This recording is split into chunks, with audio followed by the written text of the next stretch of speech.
ஒரு வீட்டில் இருக்கக்கூடிய விரிப்புகள் 3 இருக்கலாம்ன்றாங்க சொல்லலாம். சஹீஹ் முஸ்லிம்ல வருது. ஃபிராஷுன் லிஸ்ஸௌஜ், கணவனுக்கு ஒரு விரிப்பு. ஃபிராஷுன் லிஸ்ஸௌஜா, அதாவது மனைவிக்கு லிம்ராத்தி ஒரு விரிப்பு.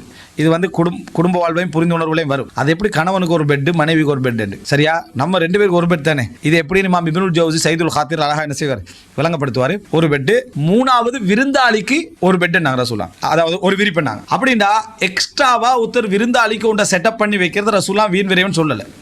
இது ஆளை பொறுத்து வித்தியாசப்படும். ஒரு ஆள் விருந்தாளிக்கு ஒரு வீடு கட்டி வச்சுக்கிறார், பிள்ளைன்னு சொல்ல இல்லாது. 3 வீடு உண்டு, சரியா? தண்டை பிள்ளைகளுக்கு ஒரு வீடு, தண்டை ஃபேமிலிக்கு ஒரு வீடு, என்ன விருந்தாளிக்கு ஒரு வீடுன்னு கட்டி வைக்கிறாரு. யாரும் என்ன செய்யலாது, ஹராம்னு சொல்ல இல்லாது. 3 ரூம் கட்டுறாவு அவன் வசதி கேட்ப. 2 ரூம், 3வது ரூம் யாருக்கு வேணும்னு சொல்லி.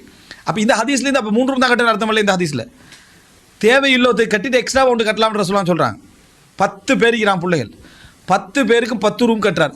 சிலவங்க அப்படி ஃபீல் பண்ணுவாங்க. சில பணக்காரர்கள் பேசிட்டு இருப்பாங்க, பிள்ளையும் அந்த வயசாகிட்டு அவன் எல்லாருக்கும் ரூம் ஒன்று கொடுக்கணும் தானே, இஸ்லாம் பிரித்து வைக்க சொல்லிக்குதானே. இவனுக்கு ஒரு எரிச்சல் வந்துடும். ஹதீஸை கொண்டு வந்து எப்படி அப்ளை பண்ணுறாரு. இஸ்லாம் வந்து படுக்கையில் விரிப்பு வச்சு இவனுக்கு 2 ரூம் தான் கட்டுற வசதி ஆகிக்கும். அப்போ நம்ம படுக்கையில் பிரித்து வைக்கிறேன்னா என்ன, ரூமுக்குள்ளே 4 பெட் போடுறதானே அர்த்தம்.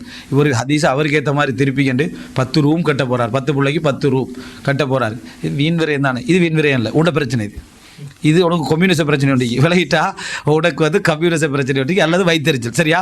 இது ஒன்றைக்கு. இது வந்து அல்லது கில்லத்துல் ஃபிக்காவும் இருக்கலாம். ஃபிக்குடைய நேர்மையானவங்கள்ட்ட அது ஃபிக்குடைய குறைபாடாக இருக்கலாம். அவன் வசதிக்கு என்ன சொன்னால் 10 பிள்ளை 10 ரூம் கட்ட போகிறன்றான். பிரித்து வைங்க இடத்துல உச்சகட்டமாக இல்லையா? அது பாதுகாப்பாக இல்லையா? அவனுக்கு பாதுகாப்பு தான். அவன் பிரித்து வைங்க இடத்துல அவன் மேக்சிமமாக செய்கிறான். அவனுக்கு வசதிக்கு அவன் செஞ்சுட்டு போகிறான். ஒரு ரூமை திறந்து பார்க்குறாரு, ஒவ்வொரு ரூம்லேயும் ஒரு ஃப்ரிட்ஜு, ஒரு டிவி, ஒரு அட்டாச் பாத்ரூம், வீட்டுக்குள்ளே அட்டாச் பாத்ரூம் கட்ட சம்பந்தம், அது ஒரு சைடு, சரியா? எல்லாம் செஞ்சுக்கிறார். வீண் விரயமா இல்லை, ஒரு பிரிச்சு போகுதான் இல்லை. உனக்கு என்ன பிரச்சனை, சரியா? அவன் ஒரு மகளுக்கு அத்தனை வசதியும் செஞ்சு கொடுத்துக்கிறான். இதை வீண் விரயம் லிஸ்ட்டில் சேர்க்கலாது. அவன் வசதிக்கு அவன் செஞ்சுக்கிறான். இதே ஒருத்தன் கடன் எடுத்து செய்கிறான்னு வைங்களேன், அதையும் வீண் விரயத்தை சேர்க்கலாது. அவனுக்கு கட்டையில் மாய்ந்தான். ஆனால் கட்ட இயலாது. கட்ட இயலாததை ஊர் ஃபுல்லாக கடன் வாங்கி அவன் செய்வானா இருந்தால் இப்போ இது வீண் விரயம். அவனோட லைஃபுடைய மற்ற செலவுகளுடைய பணத்தை இந்த ஆடம்பரத்துக்காக, இந்த வசதிக்காக கொண்டு வந்து லைஃப் அடமானம் வச்சுக்கிறான்.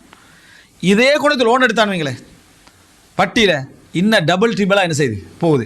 1 வீண் விரயம், 2வது ஆடம்பரம், தேவையற்ற விஷயத்துக்கு கடன் எடுத்தது, அடுத்த ஹராமான வழியில் என்ன செஞ்சது, அணுகினது. எனவே வீண் விரயம் லிஸ்ட்டில் நம்ம புரிஞ்சு கொள்வது இதுதான். இந்த அமைப்பில் செய்கிறது, ரைட்? இப்போ ரசூலுல்லாஹ் அந்த வீடு சம்பந்தமான ஹதீஸ்லேருந்து அதை மிச்சம் தெளிவாக என்ன செய்கிறோம், நம்ம புரிஞ்சு கொள்கிறோம்.